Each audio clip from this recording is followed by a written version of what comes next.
Saudara kita awali dengan informasi yang pertama. Satreskrim Polresta Banda Aceh mengungkap komplotan pencurian sepeda motor curanmor yang kerap beraksi di beberapa kecamatan di Banda Aceh dan Aceh Besar. Mirisnya beberapa para pelaku masih di bawah umur.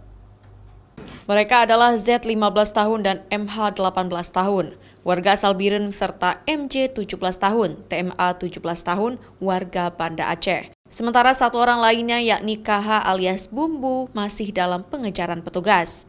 Kasus ini terungkap setelah polisi menerima sejumlah laporan dari masyarakat yang kehilangan motor.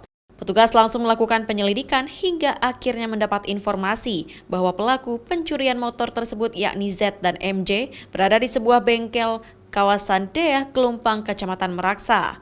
Kepada polisi, komplotan ini mengaku beraksi di sejumlah wilayah di Banda Aceh dan Aceh Besar, seperti di Kecamatan Darussalam, Baitul Salam, Krung Baronajaya, Darul Imarah, Kuta Alam, dan Meraksa. Yang ada di belakang ini adalah salah satu pegawai bengkel dan juga memang dengan sengaja, selain juga dia memang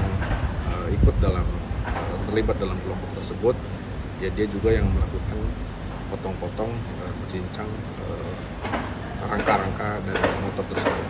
Untuk pemilik mungkin masih dapat pengembangan ke depan kita dalami, apakah mengetahui, apakah ada pembiaran.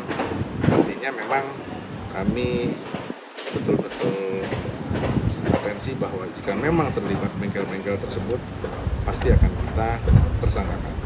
Mereka menjual motor hasil curian dengan dicincang, di mana dijual per item kepada para penadah. Polisi juga mengamankan seorang penadah, barang bukti sepeda motor dan spare part yang telah dicincang. Mereka dijerat dengan pasal 363 ayat 2 KUHP dengan ancaman hukuman 9 tahun penjara. Sementara untuk yang di bawah umur dijerat dengan pasal 363 ayat 2 KUHP Jungto Undang-Undang Republik Indonesia nomor 11 tahun 2012 tentang sistem peradilan anak. Syahril, Kompas TV, Banda Aceh.